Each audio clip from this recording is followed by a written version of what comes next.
chitatu zvakare tichikugamuchirai kunhepfenyuro yedu yeEarground.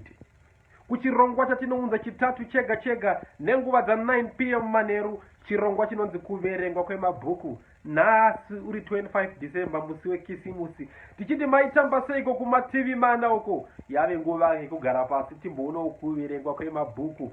Bhuku ratiri kuverengwa mwaka uno ibhuku rakanyorwa nemunyori ane mukurumbira Shundurapera takaguma Musa By Ignatius T aenda nasekuru kugomo vachidzika kubva mugomo kumakuva kwaakaviga baba wake.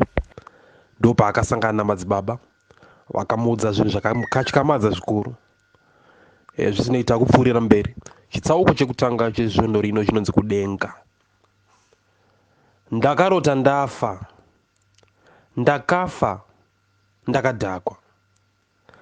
Ndakafa kufa kunonyadzisa nekuti bhurukwa rangu rakanga rakanyorova neweti. Takanga tadhakiswa neimwewo shasha yakanga yauya pabhawa ratainwira pachikwana. Ikati mukoma wayo akanga afa, saka ndiyo yakanga yasara kuti itore imba, mota, mari nechitoro chemabhuku nemapepa. Shasha iyi yakabva yatondivimbisa, uyezve ichivimbisawo vamwe vanhu aive mubhawa Mabasa kuchitoro chayo chemabhuku chakanga chasiwa namukoma wayo. Muchinda akatenga doro zvemweya wetsvina mani iye. Ndinoona zvaishura kufa kwangu ini. Vanhu takanwa kusvikira tatarisa doro nemaziso nekuti pakanga pasina pekuti ripinde. Uye kekutanga muupenyu hwangu ndakanzwawo kufinhwa nedoro, asi nekuda kwekuti doro itambo inongoramba ichikukakata nyangwe iwe usakwanise, tikangoramba tiripo, kufanana nenhunzi inomhara pane manyuchi yopedzisira yanamirapo yofirapo. Hapana akamboita mubvunzo kumuchinda wokudhakisa vanhu uya kuti iye mukoma akanga afa, uyo akanga ambovigwa here. Paifanirwa kuwana anobvunza kuti ko mufi uyu anga asina mukadzi nevana here, uye kuti vaisara vachidyei vachibatana nei. Vakangogona kumubvunza mutupo wake. Ipfambi dzakanga dziri mubhawa dzakazenge dzongodedza sekuti dzaive dzakumuziva kwamakore maviri apfuura. Dzaive dzongoti pamberi naseke. Vamwewo vachiti mhofu ndiwo kaunonzi mukono uyu. Mari iri ti pana seke akanaka kunge keke. Ndakaona kuti netembo dziri muvanhu chokwadi zvekuti isu vamwe taive neshungu dzekuve vanyori taitofanirwa kugara muvanhu. Uye kana resident poet akazonyora netembo yake yaseka akanaka kunge keke. Mukurumbidzwa kwaitwa seke nekuuya kwaita doro, ini pane chakandiudza kuti takanga tichinwa mari yemufi akanga asati atombovigwa. Akanga akafa akatounganirwa, vanhu vachiri kuchema. Asi kane kuda kwokuti taide doro, hure dzedu dzakanga dzichichema nenyota. Tikangoisa pfungwa dzehuro dzedu mberi kuti dzive pfambi dzinonwa doro nemari yemunhu afa iye asati avigwa. Huro pfambi dzakange dzava pombi dzinodira mvura mumadhiramu. Saka takanwa doro sehove dzinonwa mvura. Takanwa zvekuti vamwe vairutsa nemuromo nemumhino. Takanwa vamwe vakazviitira weti. Vamwe vakarwa. Vamwe vakarara mubhawa vachiramba kuenda kudzimba dzavo. Nekuda kwedoro remuchinda wenhaka uyu randakanwa kwachikwana, ndakafa ndiri chikorobho chakaguta nemuto wedoro rekudhakwa. Dai chikorobho chandakanga ndave ndakawana akasvina, ndinofunga kuti mabhagidhi maviri aizara ini. Ndakasara ndaenda zvangu kudenga, asi ndakatozvitonga kare nekuti mweya wangu wakanga usina kudhakwa. Ndakutofunga kurarama ndakutofunga kuramba kwandakaita Mwari ariko, zvese nekutuka kwandakanga ndamboita vanhu vaMwari vakanga vamboya mumaraini kwangu vaine mabhuku avo ane mipikicha yevanhu vanofara vari muparadhiso. Unoziva dzimwe nguva ukasangana nemunhu anokudza chokwadi cheupenyu achida kukuvaka, unoita dzimwe hasha dzisinganzwisisike dzinodarika dzeuya aive nemweya wakaipa akarova vana vasikevha mubhaibheri vakatiza vasina kupfeka. Neniwo pandakafa Mwari vakaita kuti ndirangarire vanhu ivavo vakanga vambondiparidzira. Vandakatuka ivo vauya kuzondinunura. Vaive vauya nekauswa kekuti ini bete riri kutambudzika richida kubuda mugate remukaka wangu unonzi doro ndiwire, ndigosiyiwa pakaoma ndirarame. Mwari vanombotipa mikana yakawanda, asi tinoitsokodzera muvhu netsoka dzekusaziva. Chinhu chimwe chete chandakangofarira ndechekuti pandakafa nyama yangu yakasara pasi. Saa kudhaka kwangu, kunwa doro neweti zvandakanga ndazviitira zvakasara pandakanga ndafira. Kana neronda randaive naro pahuma pangu pandakanga ndahedwa nemusoro nechimwe chimurasta chiri mubhawa chandakanga chisinganzwisise. Ndakasvika kudenga ndikasangana naSimon Chimbetu aine mutumwa waaitaura naye. Kudenga kune rimwe runyararo runofadza mweya. Hakuna marara nekuti vatumwa havadye mafuriziti nemaputi. Vanozorasira mapepa pese pese kana kukasira kuzvigushani zvefodya pese pese sesu. Hakuna kana zvipepa zvemakondomu zvatinongoona zvakavhurwa zvakasiyirwa munzira. Kudenga hakuna tsvina uye hakuna chapa. Kwakanaka uye kunoera. Kune mhepo yakasarudzwa yakasiyana nemhepo dzatakajaira kufema mumabhawa topedzisira tava kunzi tine mazi TB ekuti ukakosora unenge uchisvipa tumedu twemapapu. Kudenga kune uswa hwakanakisisa hwakachekererwa zvakati chechetere. Hwakachekwa zvakanakisa, asi handifungi kuti kucheka kwemichina ini nekuti ikoko kwakanyanya kunaka. Uswa hwekudenga hwakanakisa zvekuti ukatsika pauri hunodzikira pasi muutepfetepfe, asi ukasimudza tsoka yako hunosara uchivhara paya panga pakadzikira.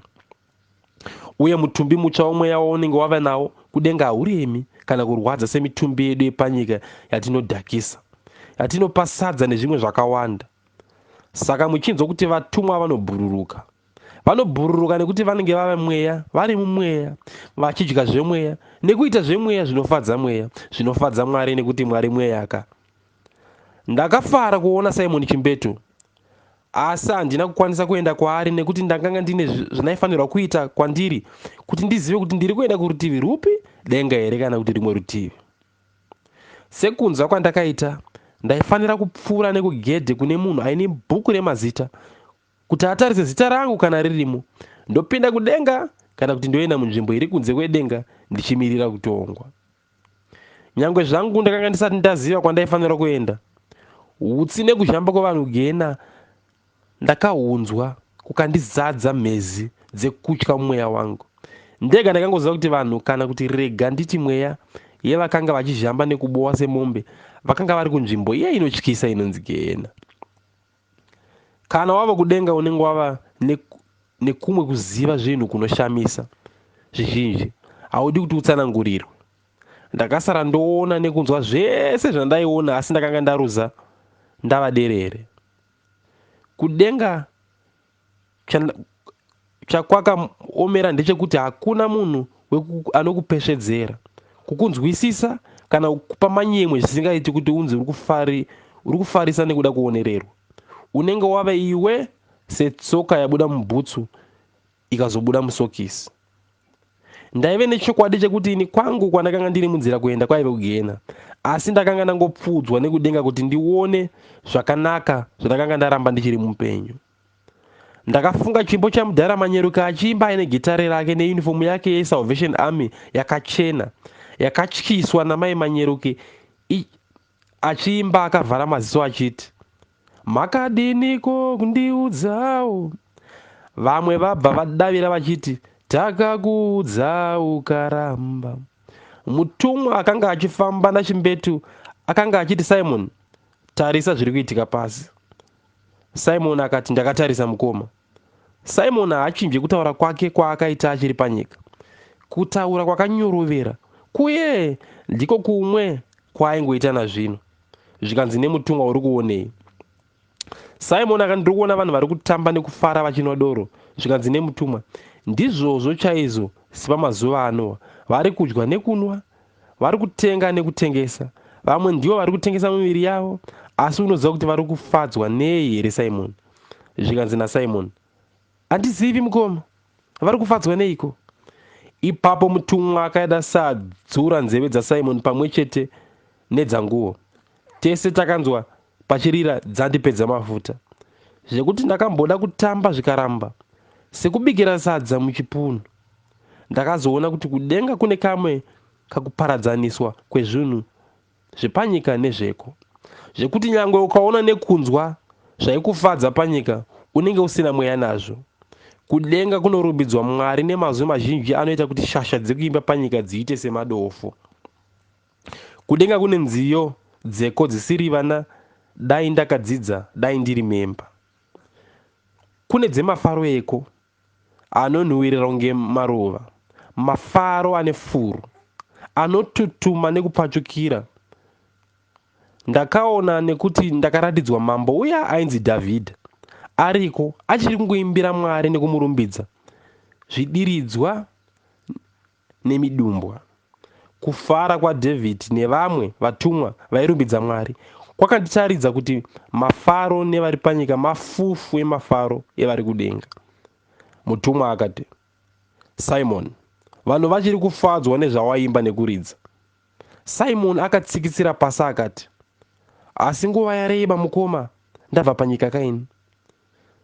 Ndinozviziva hangu, asika ndiyo nhaka yawakavasiyira. Ipo pasapo zvekuti vachiri ngokunamata nekukunamata nekuteerera nziyo dzako, asi iye Mwari aripo, vasina hanya naye. Handiti Mwari vanoti usave navamwe Mwari kunze kwangu, uye usazviite mufananidzo wakavezwa wechinhu chiri kudenga, panyika kana mumvura. Usazvipfugamire uye kana kuzvishumira. Maite zvenyu mukoma mufunge. Ndiyo nyaya yandanga achida kutaura naJohn Chibadura iyoyo.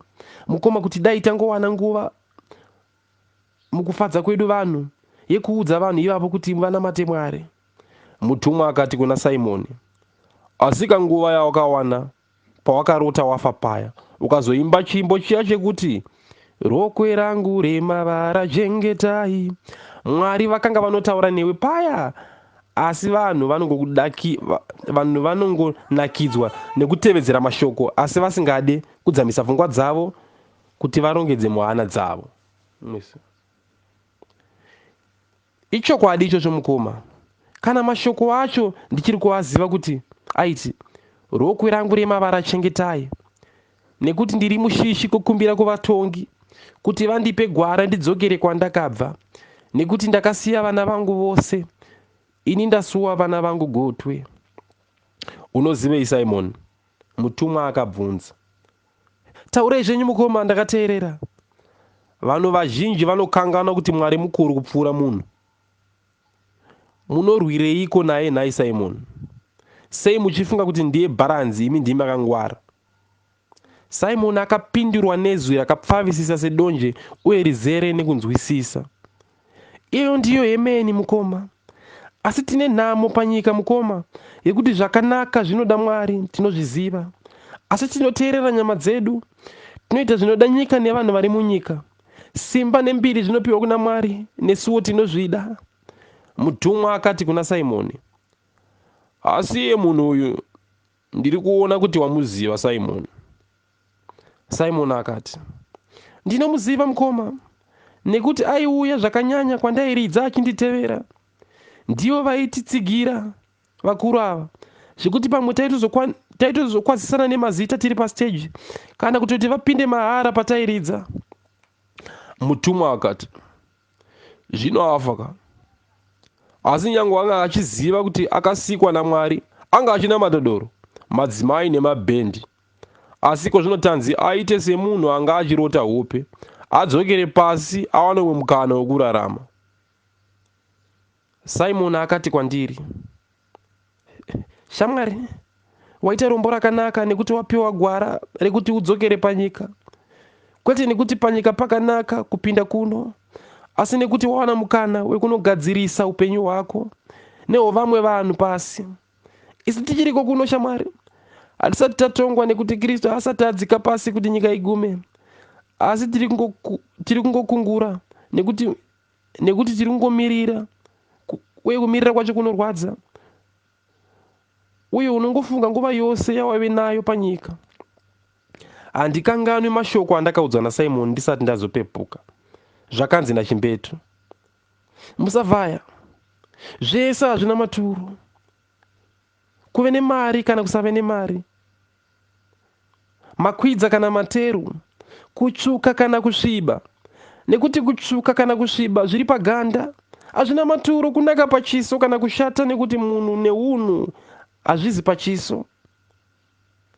Kana naMwari havatarise chimiro kana chiso chemunhu, asi zviri mumwoyo hazvina maturo. Kuzivana nevari panzvimbo kuti usvetuke mutsetse kana kushaya waunoziva.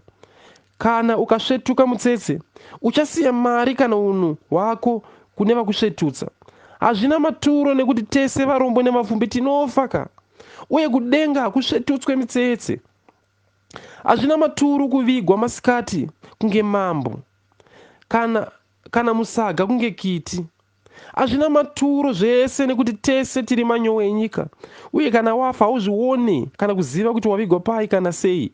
Ivhu kuvhu, guruva kuguruva. Hazvina maturo kukudzwa uchinzi shefu kana kutukwa uchinzi imbwa, nyange usina musi wesembwa. Kukudzwa kana kushorwa nekusemwa mafungiro nemaonero evanhu panyika. Chikuru kuti Mwari vanokuonai sei, uye vanokufunga inewe. Kune vakapedza upenyu hwavo wese vachitsvaga kuonekwa nekudiwa nevanhu vaisemwa, asi hazvina kuvashandura. Kune vanhu vakaba mari zhinji vakatenga mota nedzimba, asi pamari dzese yavakaba pakashaya vakaisa parutivi kuti igotenga unhu hwavo. Kune vaishaya vachizvinanzva maronda nembwa zarazaro, asi vaisemesa vakazongofawo. Kune vakatyiwa pamabasa vachinzi shefu, asi ushefu hauna kuvatevera kurufu. Pavaitonga vari pakazouyawo vamwe, kare agara ari kare, uye nezuro hazi nhasi. Hazvina maturo kufamba mbiri, kupiwa mazita nekunamatwa nevanhu nechikonzero chekuti unoimba. Kana bhendi rapera kuridza, uchaona kuti vanhu vaye vakanga vakaunganira inhunzi dziri pachitunha chembwa. Kana wapedza kuridza, vachadzvamuka, iwe ungosara wega waneta, uchinzwa kushandiswa nekuti waimbiswa chimbo chimwe chete kashanu kusvikira wafinwa. Uchaona kuti kuramba uchingoimba chimbo chimwe chete ndizvo zviri kuda vakaungana kusvika wavaraiti. Uchaona kuti nyangwe vanhu vabhadhara kuti vakuone kuridza nekuimba kwako, vanokutaura kuti uri muranda nekuti uri kumanikidzwa kuimba nevakakupa mari. Unenge wava kuimba nekufadza vanhu vakakupa mari, asi sepfambi unenge usafadzwi nezvauri kuita. Hazvina maturo kani musa kufamba mbiri nekuzikanwa, nekuti kuzikanwa nekupiwa mazita ndezvevanhu panyika, hazvizvi zvaMwari. Tingafambe mbiri tikadya mari imwe tichifuridza semadziwa, asi upenyu hwedu unongoramba huri buri rapinda nemhepo kana tikange tisina Mwari. Tinoita zvatinoita panyika, kupanana mazita kubhora, kumabhebhi, kunzvimbo dzatinonwira, tinotengerana nekutengeserana, kudanana nekurambana. Asi nyangwe tikawana zvatanga tichishayira hope, kana tave nazvo tinoona kuti taichembera tichingodzingirira mhepo. Tingawane zvese zvatinoda, dzimota nengoda, asi matiri mune dendere rinofanira kugara mweya waMwari. Tinokundwa nananyamukuta vanokungurutsa bhora ravo rendove vachiziva kuti rinoda kukandira mazai imomo kuti rudzi rwavo rusarove, asi vafi vachizvarwa, vafi kuchizvarwa vamwe musa. Upenyu hwako inhandare yendege, asi iri kumhara ndege here kana kuti nhunzi. Chitsauko chinotevera chinonzi George. Unoziva zvimwe zvinhu zvatinoda kugadzirira takura zvinenge zvakakanganisika kare. Dai ndainzi ndinoroora, hazvaita kuti ndirore rudo, nekuti zvakanga zviri zvekudzidzira kunyenga, zvekungoti unzi une musikana. Asi mazuva acho ndakafarawo pamwe chete nekunyararirawo. Kana vanaitamba navo vakataura nyaya yangu narudo. Asi kana nanhasi ndinombofunga kuti kana ndiri ndega, ndinombofunga kuti dai takaramba tichidanana pamwe ndingadai ndisina kuzonwa doro zvandakazoita izvi ndikariroora. Ndinofunga kuti nyangwe mukadanana zveudiki, ndinoona sekuti rudo rwedu rwakanga ruine mukana wokukura nekukura kwazvo. ingawani paye tiri kuchikoro muchinda umwe ainzi Mike akadana N vari mufomu yekutanga vakatozororana vapedza chikoro uye nanhasi vari vese vatove nevana vavo vasikana 3 vakanaka samai vavo. Saka hakuzi kwese kunganzi kutungana kwembudzi. Neniwo pana rudo ndakarasikirwa nemukana kunge huku yasangana nechihwiza isina makumbo ikaramba ichingozvibvunza kuti irombo rudzii raitika kwandiri, asi painenge ichiri kuzvibvunza panobva pauya shiri yongosvikobvuta hwiza iya nekuenda. Rudo ndakanga ndamunyenga netsamba yandakanga ndamutumidzira neshamwari yangu yainzi George Nyimo. Iye George akazongofinwawo nedoro akandisiya ndichidhakwa ndega ndichizviuraya. Ndiye munhu akandiita kuti ndirege kuenda kuSunday school. NaGeorge takatsiva Sunday school nesilagi neflipa. Hanzvadzi yaGeorge yaive mudzidzisi, saka paakachinja chikoro akabva aendawo naGeorge. Hatina kuzomboonana naGeorge akanga andidzidzisa kuba mari kumba nekurayira doro. Nyangwe pandakazorohwa naamai kuti ndisadana narudo nekutamba naGeorge ndakanga ndatokanganisika kare. George akazosara oenda zvake, asi akanga apedza kundipenda nependi yenhema. George aiti kana ukanwa doro unogara wakachenjera kudarika vanhu vazhinji. Asi ine handizive kuti iye George sei aigara nasisi vake. Handizivi kuti vabereki vake vakanga vari kupi. Uye sisi vake nyangwe zvavo kuchikoro vaitaridza semudzidzisi kwaye, misi yemugovera vainowo doro zvekudhakwa semunda warara uchinaiwa nemvura wovhu. Ndaiti ndikaenda kumba kwana George nemusi wemugovera ndaigona kuwana sisi vaGeorge vakarara pasofa vakadhakwa. Ndaiwana vakarara zvinonyadzisa, zviya zvekuti hembe dzinenge dzakafuguka uye bvudzi rakangoti nyandu serebenzi. Doro rangu rekutanga ndakarino mumba mana George, asi raivava, saka handina kunyanya kurifarira. Raive mubhodhoro, raive nekamudhara kari kukanda nhano sekanopenga, rakanyorwa kuti John Walker. George yaive ndururani chaiyo. Akanditi doro iroro ndiro rainiwa nasisi vake muzvare Nyimo. Ndanga ndiri panyaya yemusikana wangu wekutanga. Nyaya iyi yakanga yatangira munzira yekubva kuchikoro. Rudo naPriska vaifamba vari pamberi pedu. Vasikana vataingozivawo zvekumhoresana navo, asi pasina kana dzimwe pfungwa nekuti taive vadiki, taive grade 7 chaiyo. George ndiye akatanga. Gera iro rinokuda, unombozviziva. Hana yangu yakangoerekana yati mwau, nekuti izvi zvinhu zvandakanga ndisina kuronga kana kugadzirira kunzwa. Nyaya dzevasikana kwandiri dzaive kure senyika dzatinongonzwa kuti dziri kumusorosoro kunotangira nyika dzinogara dzakabatwa nechando. Gero ripi jijo? Ndizvo zvandakamuita. Iro riri pamberi pedu iro. Adhala jijo magero. Ndotya ini. Wamuri kutaura ndeupa apa mudara? Ndakapindura ndichiedza kumbovharidzira, uye ndichifunga kuti ndingawana kanguva kekugadzikana. Namusa akafitana newo paviri apa ndeupi? George zvekutswinyirana maziso izvi yaive mitauro yevanhu vanoziva zvevasikana zvakanyanya, asi inapa zvakatondiwedzera kuvhiringika. Zvaireveiko? George akanga achinditinha semombe kuti ndipinde mumafeso. Ibva apa jijo, hapana wandine nyaya naye apa. Ndakataura ndichida kutiza nyaya, ndakabva ndadonedza mabhuku angu kuti George asiyane neni. Aripo ipapa wandinoziva, anokuda, tarisa kaanokuita so, asi wozvionere. George akanditswinyira ziso zvakare apa achindibatsira kunhonga mabhuku angu. Ina handina kunzwisisa kuti aitaura chii pakuramba achinditswinyirira ziso kwaaiita. Ndipo painetsa ushamwari hwangu najijo ipapo. Iye akati ari pamberi chaizvo pamusoro pezvinhu zvakawanda. Ndiye akanga andidzidzisa kuti kana ukanhonga mari haufanirwi kuenda nayo kumba uchinoti ndanhonga mari wobva waipa kuna amai. ndakanonga dhola ndina George. Mazuva iwayo dhola raive mari yakakura chaizvo zvekuti kana kuti uidye nezuva rimwe chete igopera zvairamba, nekuti zvinhu zvakafanana nemabhiskits zvaita ma10 cents.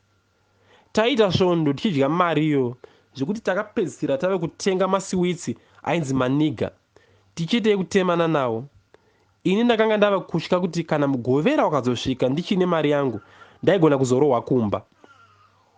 Amai vaisada kuti munhu achengete mari nekuti kana vakamubvunza kuti waiwana kupi akatadza kupindura, nekuti vaiti hapana chataidira mari nekuti tii tainwa tichitosiya chingwa, uye sadza taidya tichitorasa rinenge torasa mubhini.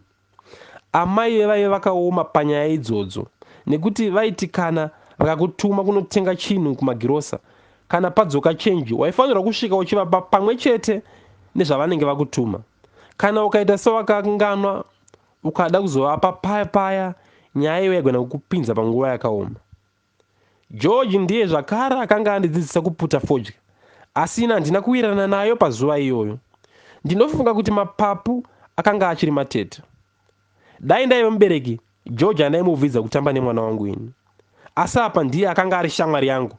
Asi ndinozivawo kuti kana dai mai vakaziva kuti ndinotamba naye uye kuti ane unhu hwakadaro, vaisambobvumidza kana kuti asvike pamba.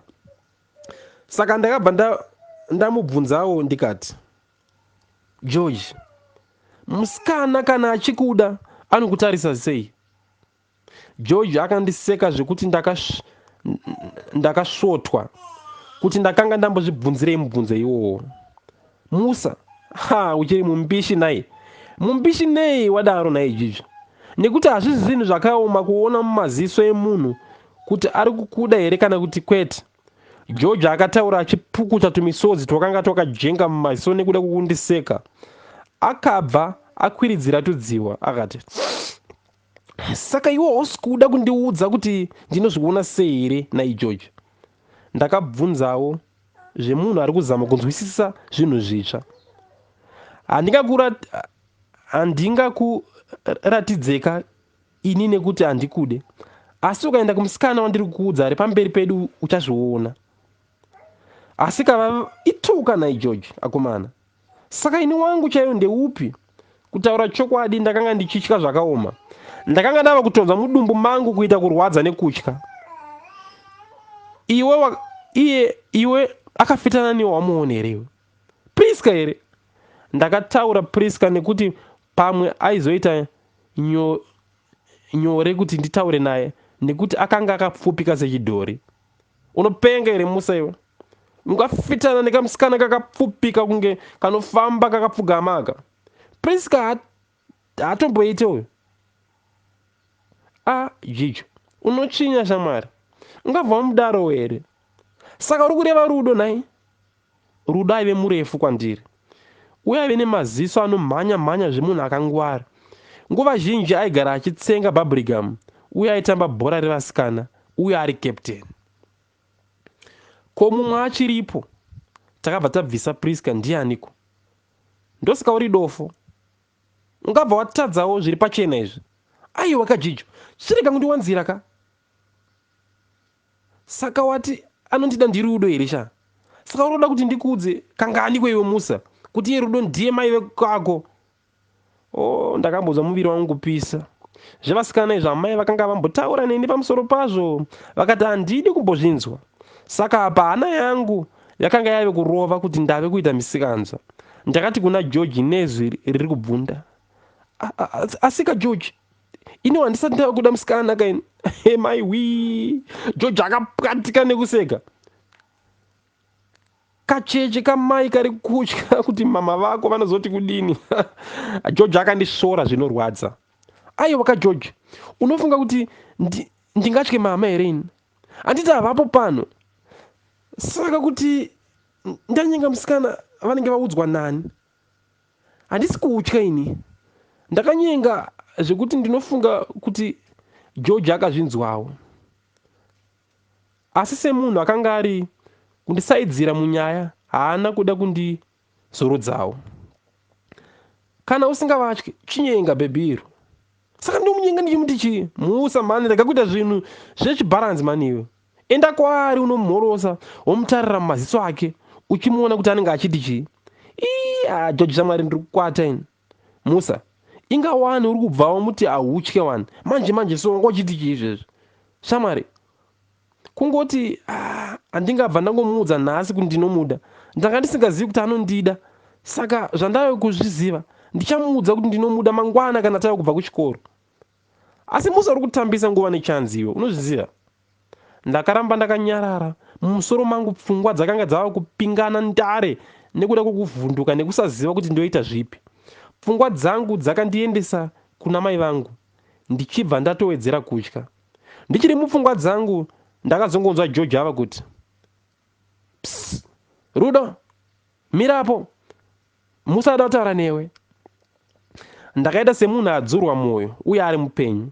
Ndakabva ndangodikitira nekupera simba ipapo kana sechero yangu yakabva yandiremera zvekuti ndakaidonhedza. Priska naRudo vakamira kufamba ndokucheuka vachibva varova namaoko vachirova chikwee. Nai George, unoti musa anoda kutaura neni kuti iye haana muromo here? Akanga ave Rudo manje uyu. Ndakabva ndatowedzera kugwamba semuti womatumbo warohwa nemhepo. Anawo zvake asi ane nungo dzekutaura newe saka anenge angoti handimubatsire ka semufesi wangu. Alright, ari kudei? Rudo akabvunza achibata muchiuno zvekuti dhirezi rake rechikoro rakaita kakusimuka zvishoma kurutivi rwakanga rwaakabata. Mira kaataure ega. George akabva andisaidzira munyaya yandakanga ndisina kugadzirira. Chaakazogona ndechekuti akabva afamba ndokuti kuna Priska, ngatichifanofamba kuti vasateerera nyaya dzavo. Chokwadi George akabva aenda pamberi otanga kufamba naPriska. Ini ndokusara ndakatarisana naRudo. Uri kudei naye musa? Handina kugona kupindura kunze kwekungonzwa hana yangu ichizvambaradza mbabvu nechemukati. Mukanwa mangu makagwamba kuti papata zvekuti kana kumedza mate kwandaida kuita zvakaramba. Ndakanga ndofema sehuku yaraswa ichitengeswa pamusika ikashaya ari kuitenga. Ndakagadzira pauro ndinobva ndashama muromo asi hapana zvakabuda. Musa, ndava kuenda manje nekuti hausi kuda kutaura zvauri kuda zvacho. Akadaro Rudo achitarisa kwaenda vana George. Vaiva vatove mberi kwedu. Ndakaedza kuti ndibiridzire kutarisa maziso ake kuti ndione zvaitaurwa naGeorge asi hapana chandakaona. Ndanga ndichikumbirawo ventures in mathematics yako ndozokupa mangwana. Chete here musa? Rudo akabvunza. Ndanga ndichida kuti ndipedzise samu dzataita kuchikoro dziya. Ini handina kudzipedza. Rudo akabudisa bhegi rake kubva kumusana kwake achibva arivhura otora bhuku randaive namukumbira. Paakanditambidza ndipo pandakaswedera pedyo naye. Plus futi ndokuda Rudo. Watiwe naye musa? Rudo akabvunza achindiita semunhu ataura zvananga ndataura asingazvide. Ndakanzwa hana yangu yokunguruka kubva panzvimbo payo sedombo. Ndakanzwa kuti dai ndatsvaga maitiro andaikwanisa kutiza apa. Ndakanga ndava kutya kuti achanonditaurira kuna mai vangu kuti ndizvo zvandataura. Chokwadi ndiko here kwaive kupera kweupenyu hwangu. Zvawataura ndazvinzwa. Asi unondidii naye musa? Ndakashaya chekutaura ndokungoti handizive ndinongokudawo so. Zvozoita sei? Ndakangonyarara ndikashaya zvekutaura. Dai George anga ari padhuze aindibatsira nekupindura.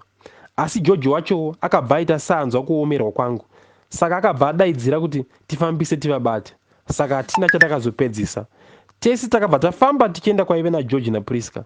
Asi ndakanga ndichifara nekuti ndakanga ndakwereta bhuku ndikaripiwa. Ndikadiwa naRudo. Asi mai vakazviziva pandakavabira mari nekuti ndigotengera Rudo mabhisikitsi anonzi Choice Associated. Mai vakandirova veduwe. Vakandirova vachibva vandinyoresa tsamba yekuti ndimurambe. Ndakainyora ndichichema nekuti rudo ndiye aive musikana wangu wokutanga wandainzwa kuda nepfungwa nemwoyo. Ndakachema nekuti akanga andipa mwoyo wese waanga ainawo. Asika tumafuta tinounhuhwirira twaizora twaindipedza mwoyo, zvikuru kupera kwesvondo tisiri kuchikoro. Apa ndo papera kuverengwa kwemabhuku kwesvondo rino.